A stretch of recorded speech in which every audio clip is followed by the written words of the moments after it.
Okay, so let's look at the theme of poverty and the Ghost of Christmas Present. So the Ghost of Christmas Present presents poverty in Stave 3 through the various people that Scrooge is introduced to and just the various people that he witnesses as they move through London. So we first see the supernatural ghost sitting on a throne of an abundance of food surrounding him.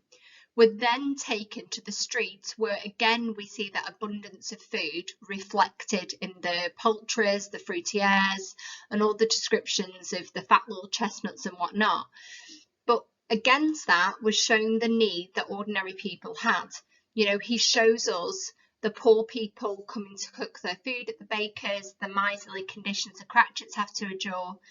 And then we see a series of the vignettes, the small images of encounters in the furthest reaches of the earth, showing people still celebrating despite their diminished circumstances. And then finally, Scrooge is shown Fred and the metaphorical poverty in his own life through the rejection of his family.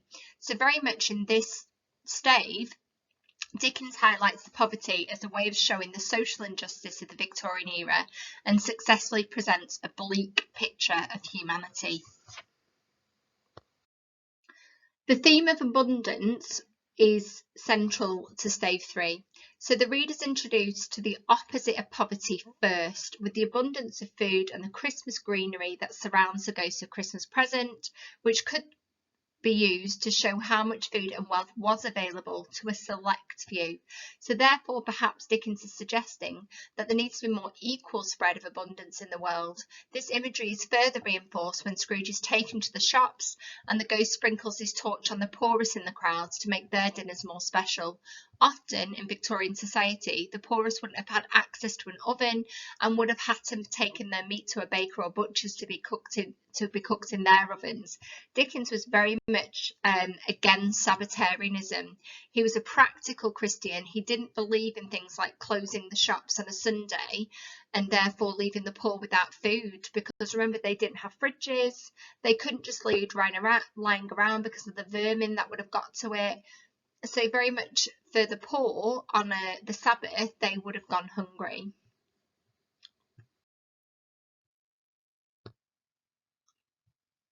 So the Cratchit family Christmas is absolutely central to this novel. It's right in the heart of the novel. It's in the middle of Stave 3.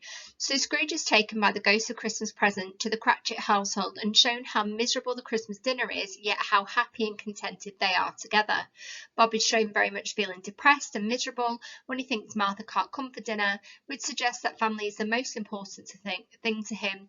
And when she appears, he is overjoyed, even though this means that their small dinner will have to be shared even further. Then Scrooge experiences the small goose that they have with the meagre trimmings to go with it, showing us how poor the family are and how little they have. However, throughout the eating and introduction of the dinner, every single member of the family is excited and overjoyed at the prospect of having their dinner together. Dickens may be showing the reader that being together and sharing in the spirit of Christmas is more important than having lots of material goods. Although they have little money and barely enough food to go around, they are still happy and able to celebrate Christmas together.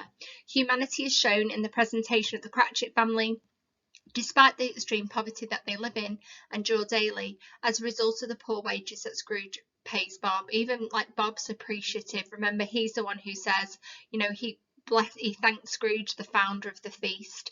He is grateful for what he's got. We learn in this scene as well that the children have to work, and this again shows the family wages are not enough to sustain them all. Tiny Tim is shown to be ill with his crutch, and the reader will recognise that the family don't have the money to pay for healthcare, as the welfare state was not in existence at the time, and therefore healthcare would have been expensive. So although Dickens doesn't state the reason for Tiny Tim's illness and disability, there seems to be a clear parallel to malnutrition with how small and feeble he is.